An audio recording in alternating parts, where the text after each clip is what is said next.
30 scams, and they're legal twins. Scam number one, CPNs. For each scam, I'm gonna explain why they work, exactly how they work, and the jail time for the illegal methods, and the wait time for the legal method. Do not scam. As we get deeper and deeper into the video, the illegal methods will become more and more enticing. Jail is real. Money's not worth it. Scam number one, CPNs. So let's say you ruined your credit. You have a 400 credit score. The bank won't even loan you a candy bar, let alone a car, house, or trust for an apartment. But then some shady guy walks up behind you in the alley and tells you he can get you a brand new credit report with great credit score, no negative items on it, and it's completely legal. It's not legal. This is called a CPN. They're very popular on YouTube. Take those down before you take this one down. Why do CPNs work? The credit system is based on the social security system, and that system basically hasn't been updated since they first made it back when gas was 50 cents a gallon. The second reason is that if someone's willing to go through all the effort to create one of these fake SSNs, these CPNs, the fact that they put that much effort in means they're probably going to take the second chance seriously. And so because this does not cause a lot of disruption to the credit system, nobody's going out of their way to go fix it. Now, how does it work? Well, because these happen to be unassigned social security numbers, they're kind of being stolen from somewhere. So sites that I'm not going to name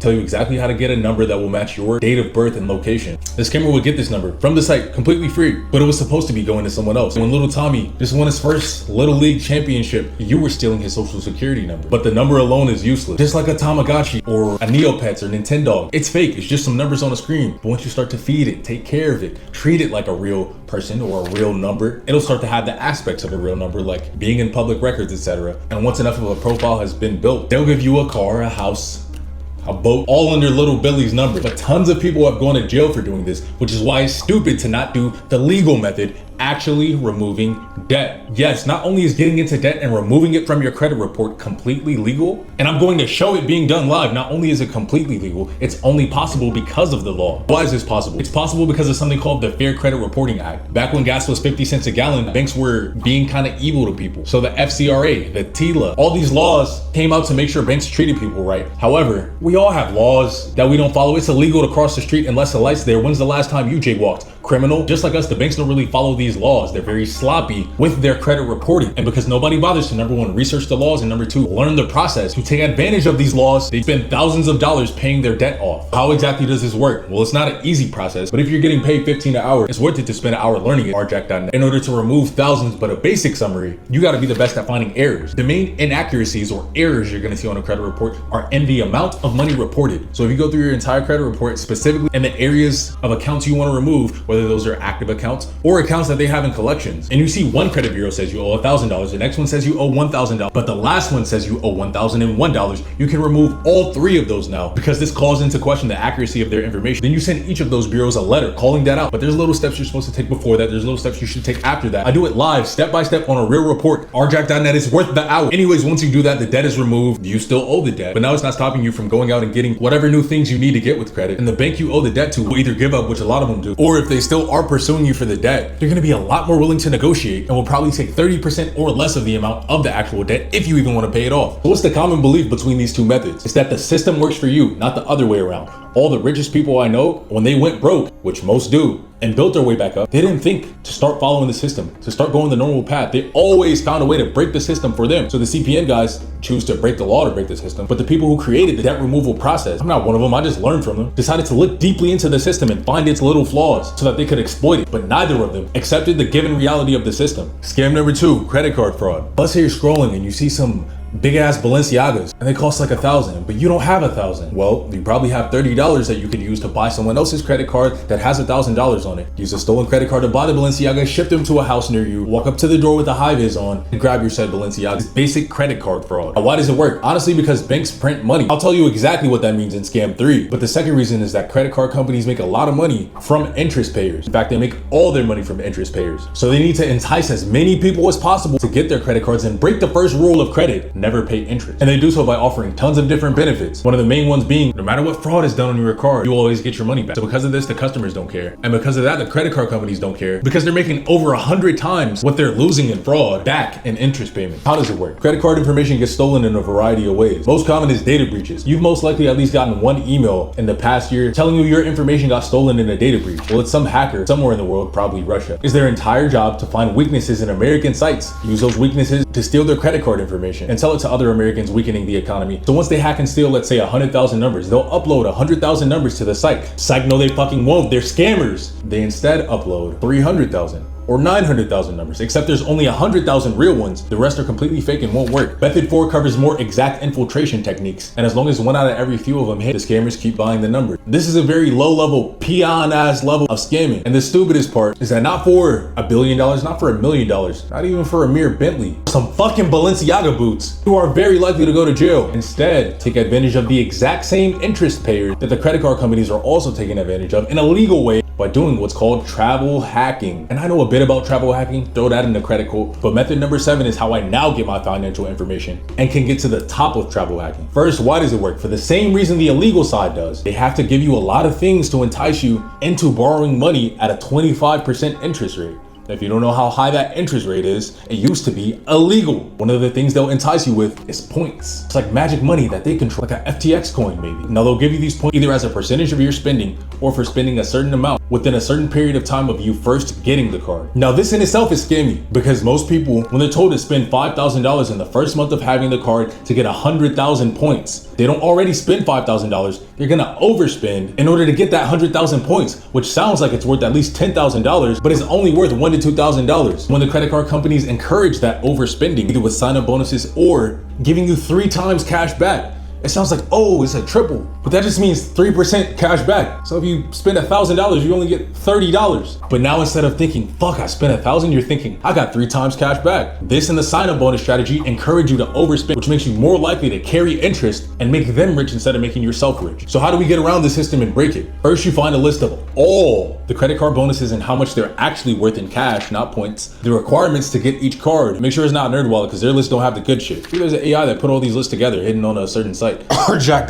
Anyways, shit, maybe it's not there. You pick the exact right card and do what's called manufactured spend. So if you have to spend $5,000 in the first month on your card to get the 100,000 points, but you don't spend $5,000 every month, the first thing someone would think is, why don't I just buy a $5,000 gift card, sell that gift card for $5,000, and then use the cash to pay off my bill so it looks like I paid it. This is smart. However, cash or cash equivalents are banned under all the top point giving cards, especially American Express. And with American Express, it'll probably even get your card canceled. But what if there was a way to essentially buy US dollars in cash and make it look like you bought it from a grocery store? Because you did. Costco Gold Bar. I'll explain more on the site. Anyways, now you get all these bonuses and you don't just use the points on the site that they tell you to use the points. You use certain point search networks that allow you to not only get hotel rooms and flights with points alone. You see niggas living great in Italy and Greece. This is how. So you get the same room at a lower price because of points, because usually they'll try and overcharge you because they know you're using points to get it. So what common belief makes these two juxtaposing methods twins? It's not fearing the trap. The credit card fraudster knows how high of a chance that it is that you get caught for credit card fraud versus any other type of fraud, and yet they still do it because they don't fear the trap. It's unfortunate that their lack of fear for the trap comes from their love of weak-ass Balenciaga shoes, but the fearlessness itself is to be commended, just like the fearlessness of the travel hacking. 90% of people are gonna tell you, don't get in debt, don't ever take out a dime of credit card debt, and definitely don't spend a lot of money on a credit card. And if you look at all the benefits and rewards they give you for doing so, it seems pretty obvious that they're trying to trap you by getting you to do so. But if you charge past the path that they plan to trap you in, or run over the roadblock, you can slip right by the mousetrap, grab the cheese, and escape. Scam number 3, BECs. What are these? Well, all these giant companies like Google, they make billions of dollars a year because they spend billions of dollars a year. Where do they spend these billions? Who are they sending the money to? Other companies. How are they sending this money? Email. BEC stands for business email compromise. If you get inside these emails and change the numbers to your bank account, you can make a quick milli. This is how Hush Puppy, billionaire Gucci master, was able to get all these millions so quickly. These are the real rich scammers. He had a Versace house. Why does this work? Well, again, they're picking from a pot so big that they're not going to notice a few little gold coins missing, just like with the credit cards. They're making so much money, they're not worried about the little they're losing. Google spending their billions as they do is not going to take too much notice to the loss of $1 million or $2 million here or there. Until they do and you go to jail, which you do every single time, because the FBI, on the other hand, that agency, and the feds in general always care if it's a big dollar amount. So even if Google said he could keep the millions, the feds want to catch him so they can get their headline. Now, how exactly does this work? The business, just like any other business, always has vulnerabilities. Hackers will tell you 10 times out of 10, the biggest weak spot for any business is a human being. So the scammers would find someone in the company that's very unattractive or very overweight or both, would entice that target with either love or the ideas of marriage for the female counterpart, or some nudes for the male counterpart. And from that point, they're in. Or for the less socially skilled, they just email random people at the company from a company email that looks like google.com, but it's actually different weird Unicode O that looks just like an O unless you zoom all the way on your computer. GLE.com. They didn't zoom all the way in on the computer, and they panicked when they saw the email that threatened that they would be fired if they didn't immediately fix this very drastic issue. So they clicked the link right away, put in their username and password, but they weren't sending it to Google. They were sending it to the hacker. And once the hacker has access to just one person, they can use these exact same tactics to make their way up the company, but it won't be random threatening emails. It'll be inside the person's email account, so he'll know the right things to say to get the person to log in when they click that link. And it won't be sent from a fake Google email, it'll be sent from the real one. This is how the kids that hacked Twitter.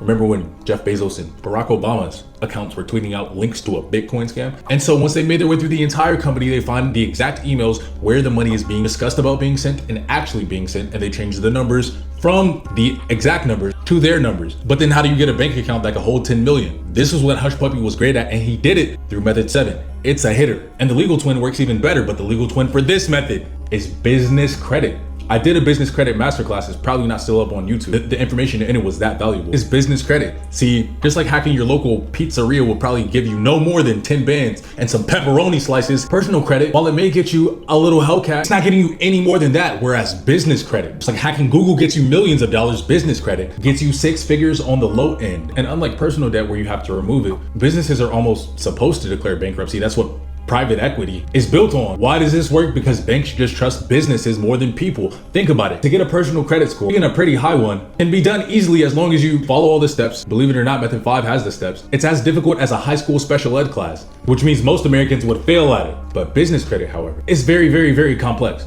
But again, it just breaks down to a list of steps. Setting up the business right, net 30s, store cards, actual banking cards, and then you can get whatever you want under the name of your business, like a C8, like Nate did. But you see, Nate was a fuck nigga just like you, sitting watching the YouTube videos of other niggas discuss these methods and spread how to get rich. Then he got the course. I'm not saying you have to, you should, but then he went on to gain more information that...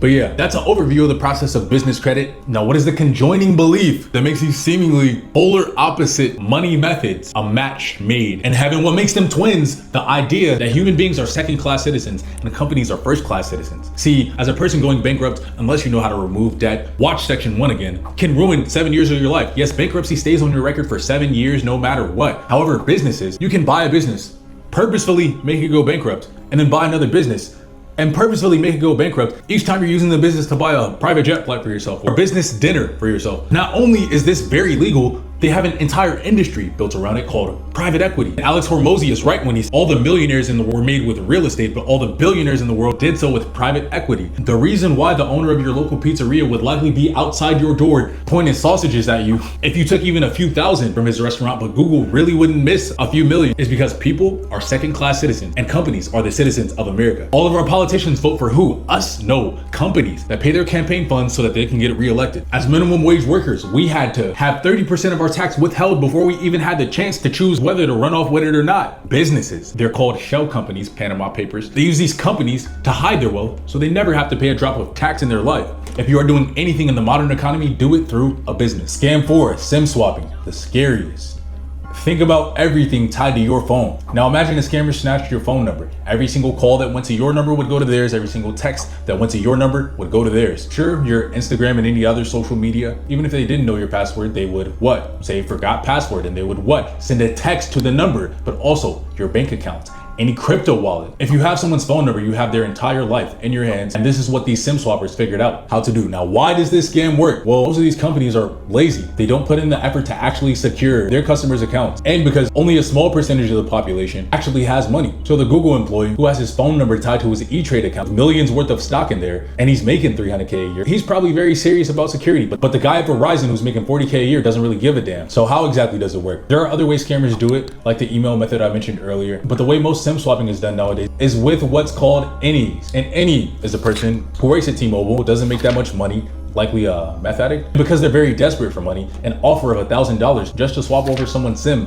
can be an enticing offer. They're not thinking in terms of having to switch jobs or years in jail. They're thinking in terms of crystal meth bowls that they can buy. Scammers know this, take advantage, and use the innie to break protocol when transferring phone numbers. See, let's say you wanted to switch from one carrier to another, or you lost your phone and need to get your phone number put on a new phone with a new SIM card. Well, you're not trying to swap your own SIM, obviously, so there's certain steps they would just take. Checking ID, social security number, security questions. Combination of the innies bypassing all this and finding out the person's information. How do they know the phone number of the guy who owns a big crypto wallet that they want to take from? This is why a lot of people make sure not to brag a lot about the crypto money, especially on places like Twitter, because if you own an expensive NFT or a lot of Bitcoin and they can tie your Twitter account to an actual first and last name, that's all you need to find someone's social security number, address, date of birth, state of residence, and phone number. And from that point, you're cooked. The good news is rich people don't really take kindly to being robbed. And if you do, they're gonna get on your ass. All the SIM swapping kids who left even a drop of evidence were promptly caught and sent to jail. Hackers have been getting caught left and right. You will never out-hack the US government. The point is the rich are powerful, but what if you worked with the rich instead of against them? This one's really gonna blow your mind. This is the most enticing legal twin to a scam, and the one that's most likely to generate you money. Oh, networking, oh, just make friends, just have social skills. Yes, it's tough to develop social skills. Do door-to-door sales, do a job where you have to talk to people every day, because whether you like it or not, networking is required for success in life. Let's say you want to go the job route. Hilarious, pathetic, arguably worse than homelessness, necessary to start with, but also requires networking. Over 80% of jobs never seriously considered the people who were applying through the internet. They just instantly gave the jobs to their friends. This is why networking is so important. How do you network with the rich? First off, be generous. Some are cheap and stingy, but most rich people I've met are very generous. So if you're stingy with your little 100,000, that's all you have, and they're very generous with their millions, they're not gonna like that. Always provide value first. Find a way to become valuable. Rich people like to play golf and tennis. Maybe become knowledgeable on the topics of golf and tennis. Next, your own motion or skills. Have something going already, or a skill that can help them in their business. This is how I met my boy Altoffy. He owns multiple diamond stores. Social media skill. He showed me diamonds that cost more than houses. Now, what's the common thread here? Rich people are not that hard to touch. They're not magical wizards. If you don't know anybody with a net worth of over $10 million, first, you probably do. Second, not just not trying to meet them, you're actively putting yourself in places you wouldn't meet them. 1 in 100 Americans have a household net worth of over $10 million. So if you meet 100 people every day, chances are one of them's rich. You can search for them on Twitter and try and hack them, or you can search for them in life and ask for a helping hand. They're likely to want to give it to you if you show that you're willing to work hard and value their time. Most of them, they've already become rich. They're bored. You're probably doing them more of a favor than you realize. Scam number 4. 5. CPNs. Again, the CPN runoff. Now, earlier when I broke down CPNs, I said that the average person who's going to put in all the effort to get a CPN is probably not going to ruin it like they did their original credit report. And that's true. But the above average person, the scammer, is going to not see this as a second chance at credit. They're going to see it as infinite chances at credit. And considering they can make 30 to 100,000 each time they mess up the credit and get away with it, they're quite heavily incentivized to do so. This is the CPN runoff. So now it's not just Tommy's who's going to apply for credit on his 18th birthday and come to find that you've gotten a car, a house, and credit cards in his name. 100 different little Tommies and Bobbies and Timmys will turn 18 and be in tons of debt. Like, not literally. Still, don't do it. Why does the CPN runoff scam work so well? It's because nobody's really paying attention. It's an old, outdated system. And to be honest, the few people who are smart enough to figure something like this out and properly execute it are smart enough to make the same amount of money in a legal fashion, hence the legal twin to this method. Matthew Cox is a perfect example of this. He did about $100 million in today's money worth of mortgage fraud with this exact method. Literally everything he did is in this video. Now, there are some other verification methods that require extra steps, but are all easy to bypass, like ID.me. With the EDD fraud, they asked for IDs, so people were finding ways to get IDs. Then they did ID.me, which was tougher than faking an ID, but there was still a way to fake it. Now, what's the legal twin to this method? Actually building your credit report. If you want a 20-minute guide on it, you know where it is. While you may not be able to literally steal an entire neighborhood like Matt Cox, you'll still be able to, if you build your own personal credit perfectly, you can do a legal version of this called the shotgun method. People use this to build their churro fleets. Essentially, when you apply for credit, there's something placed on your credit report called an inquiry. It basically says, hey, this motherfucker's going around asking for money. You could think of it as a way as writing broke ass nigga on your forehead. And because of that, nobody else is gonna wanna give you money for at least 3 to 6 months after you ask someone else for money. The problem with it is that it takes a certain period of time for that to update. It can be down to an hour or shorter, but the way around this is applying for all of them within that period of time. So to get 5 cars for your churro fleet, you go to 5 different dealerships, cut through the whole bullshit sales process, get in and out of each within an hour, and get 1 car from each dealership. So when you're driving your car off the lot of dealership 5, the inquiry from dealership 1 hasn't even hit your credit report yet. Same with the credit cards. Now, what's the common thread between both of these that make the legal and illegal method sort of feel like twin brothers? It's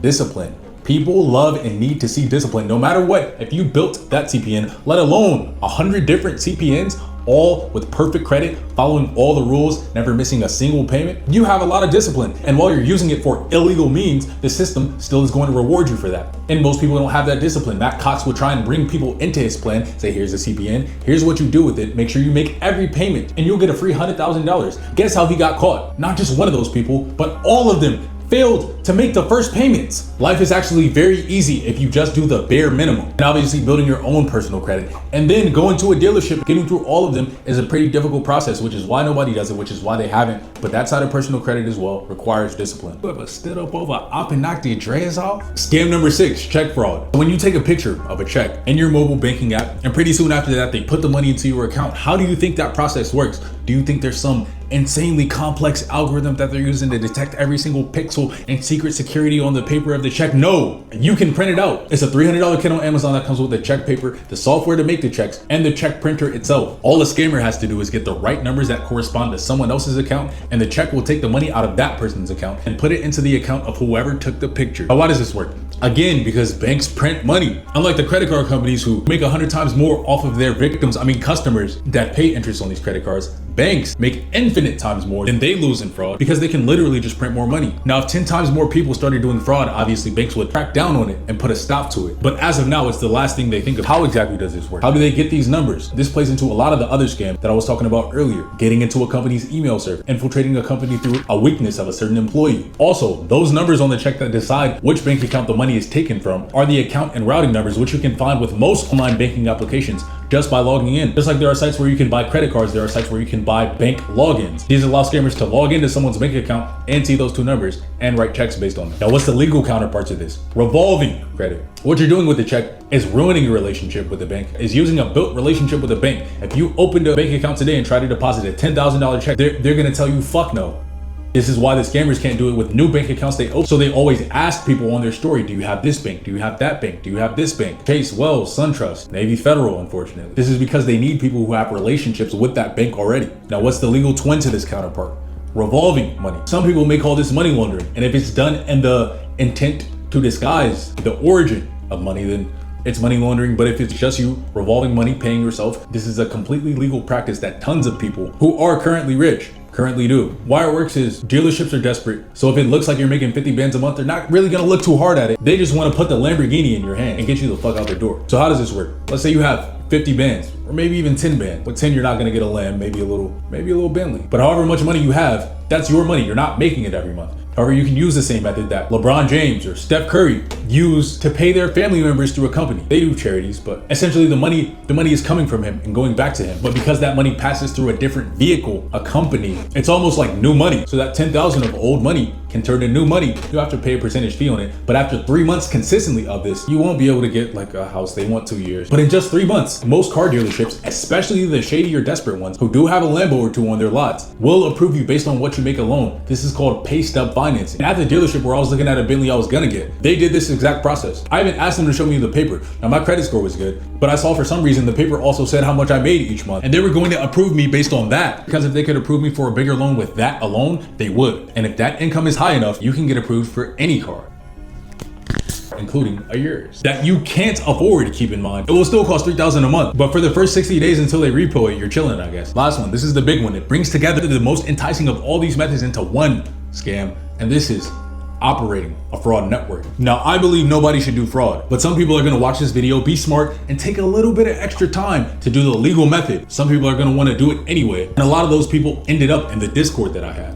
Now, I knew a lot about fraud from different sources, but I never learned more about fraud than what I learned during my time in that Discord. This is why I shut it down. But if I kept it going and did want to do fraud or reopened it, I would have enough scam information to take over an entire fucking country. Why? Because of the way we set up the Discord. It was supposed to be a legal version of what Brett Johnson did with his fraud server, which allowed him to make all of those millions. Yes, he got all of his fraud knowledge from his fraud forum as well. It simply worked like this. Everybody started at a certain level. The higher of a level you reach, the more quality the information was, the more money you could make with it, and the higher average income of the people you would be talking to in that level. So when he started the forum, he was making a few hundred bands, but by the time it ended, yeah. So number 7, what's the legal counterpart to this?